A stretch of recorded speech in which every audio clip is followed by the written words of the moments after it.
Hey, shalom, shalom, shalom, lakam, which is peace unto you all. Hayawam tawabla atam za achikam yawam an Charlotte, which is good day. This is your brother Yawam from the GMS camp in Charlotte. Nachamatam kayah malakat hashamayim kwara, repent ye, for the kingdom of heaven is at hand. Call laim la la, but now Yahweh Bahasham, Yahweh Shai, Bahasham, Rocha, Kodash, Wamashana, Laza, Quanim, Nawa, Wamal Akim, Shorochakadar, which is all praises to our Father Yahweh, which means he exists, Bahasham, and the name Yahweh Shai delivers in double honors to the elders and apostles of Great Millstone. Zayah Shaya, this is Isaiah chapter 47, and we'll get verse 1. And it says, Lament for Babylon, the subtitle. But verse 1, it reads, it says, Come down and sit in the dust, O virgin daughter of Babylon, sit on the ground, there is no throne.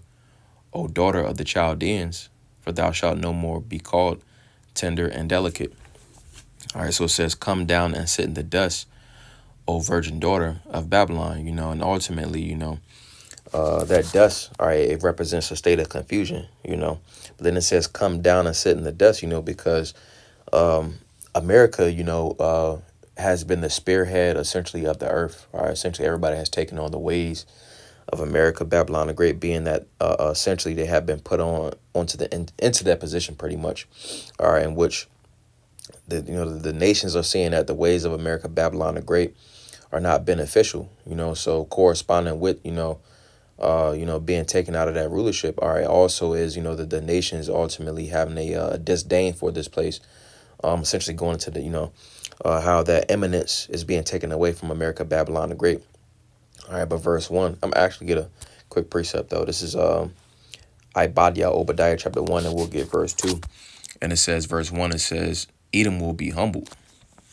All right, specifically those in America, Babylon the Great. But it says, the vision of Ibadiah, thus saith the Lord, power concerning Adawam. We have heard a rumor from the Lord, Yahweh Bahasham, Yahweh Shai, an ambassador is sent among the heathen. Arise, yea, and let us rise up against her in battle. All right, and that's essentially, what's taking place, all right, because this place is going to be ambushed, thus saith the scriptures. All right, verse 2, it says, Behold, I have made thee small among the heathen, thou art greatly despised. All right, so America, all right, the Edomite in America, all right, is greatly despised. All right, America, Babylon the Great is greatly despised, because at one point, again, they was the spearhead, you see, but now the Lord is essentially bringing that power down. All right, he's bringing down that eminence. All right, and they're essentially greatly despised. That's why these other nations don't want to have anything to do with America, Babylon the Great. They're making those backdoor deals, and essentially teaming up together. I'm gonna get a quick precept real fast. This is Isaiah chapter 33 and verse 1. It says, Woe to thee that spoilest, and thou wast not spoiled, and dealest treacherously, and they dealt not treacherously with thee. When thou shalt cease to spoil, thou shalt be spoiled, and when thou shalt make an end to deal treacherously, they should deal treacherously with thee. So America, a part of that eminence, how they had that eminence was how they dealt in treachery, all right, and also the spoiling, all right. In verse 1, America was known as the hammer of the earth. While it still does have some eminence, it don't have that same eminence that it once had. So that hammer, all right, goes into that spoiling, all right, and also America has dealt treacherously.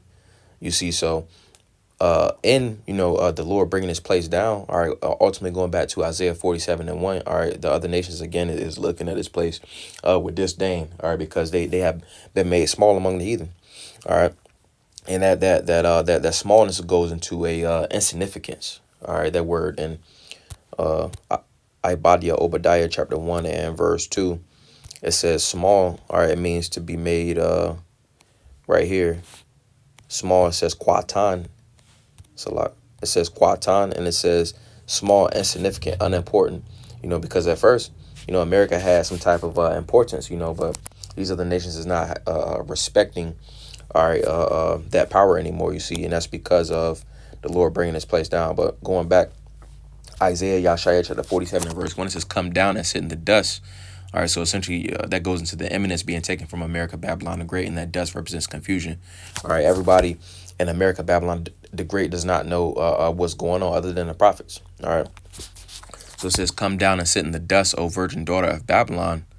Sit on the ground, there is no throne. All right, and it says virgin daughter of Babylon, you see, because ultimately this place takes on the ways of ancient Babylon. Ancient Babylon was into a lot of that witchcraft and, things of that nature, you see. And also, the scriptures highlight this place as Egypt, because it also takes on the ways of ancient Egypt. All right, which they was dabbling into different forms of sorcery and deception and things of that nature. All right. But it says, O virgin daughter of Babylon, sit on the ground.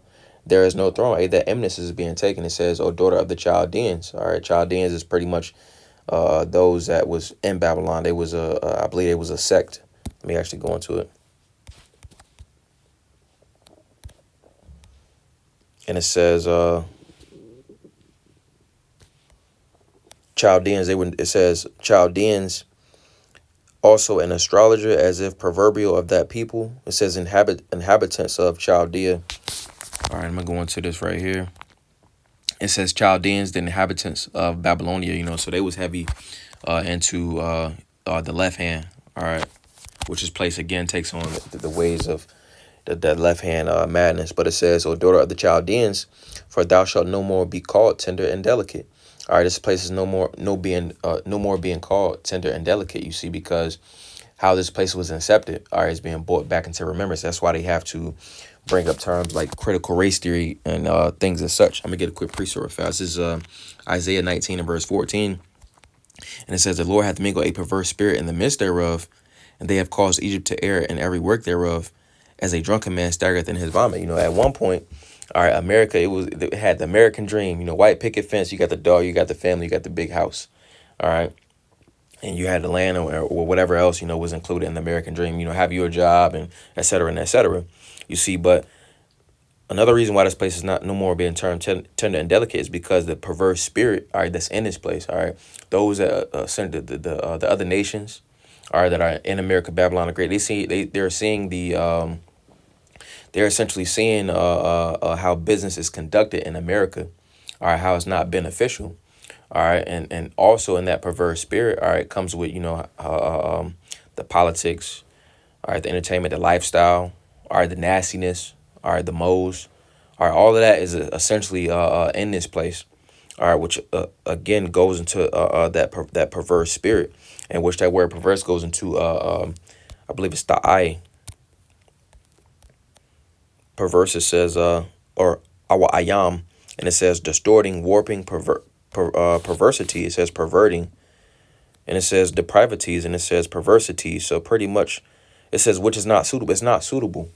All right, it's not suitable scripturally, and ultimately, it's not suitable for life. So that also plays into why this place is not being called tender and delicate. Because America puts on the commercials and the ads and things of that nature. That's what Esau gets. He thrives off of the media. He thrives off of sensationalism. All right, making things appear nice. All right. So at one point, this place appeared like the place to be. You got the dog, the white picket fence, the big house, and it's a land of entertainment. You see, but when you really lift up what's under that skirt of America, Babylon the Great, all right, you're seeing all the, the filth and the the things that happen in history. All right, and that goes into, again, that term for critical race theory. And really it goes into this right here.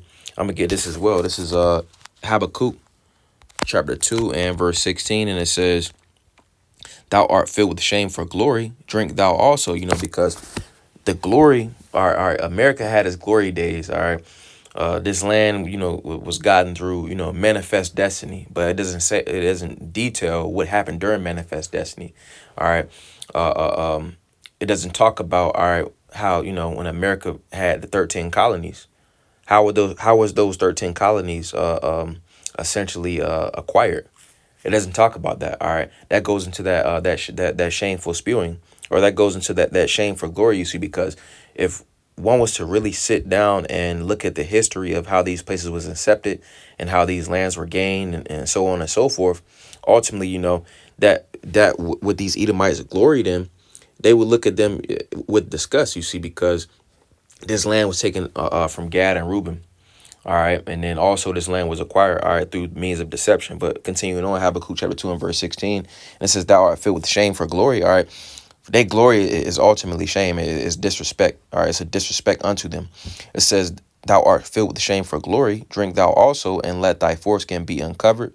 The cup of the Lord's right hand shall be turned unto thee, and shameful spewing shall be on thy glory. And that's ultimately why they have to go back and say, oh, well, slavery wasn't really slavery. They was indentured servants, stuff like that, you see, because ultimately it makes them look bad. All right, so going back, Isaiah 47 and verse 2. All right, because again, it's not, this place is being called tender and delicate, you see, because it's a shame on their glory. All right, so let's go back to Isaiah chapter 47 and verse 2. And it says, take the millstones and grind mill, uncover thy locks, make bare the thigh, uncover the thigh, pass over the rivers. All right, let's get this in the NLT. And it says, take heavy millstones and grind flour, remove your veil and strip off your robe, expose yourself to public view. To public view. So this place is being exposed. All right. Again, going into that shameful spewing, you see, because how this place was essentially built up. For one, Jake built this place up, you see, but what they'll say is, oh, well, Edomites, built this place up. All right, they'll take the credit. Jake will put in the grunt work. Esau will take the credit. All right, and that's not what's put out to the public.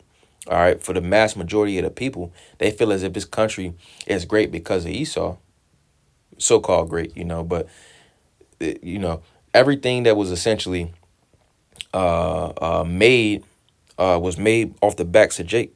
Jake came up with them. Even the inventions. All right, whether it was, I believe whiskey was made by Jake. All right, the hair grease, and so on and so forth. All of these was made off the backs of Jake.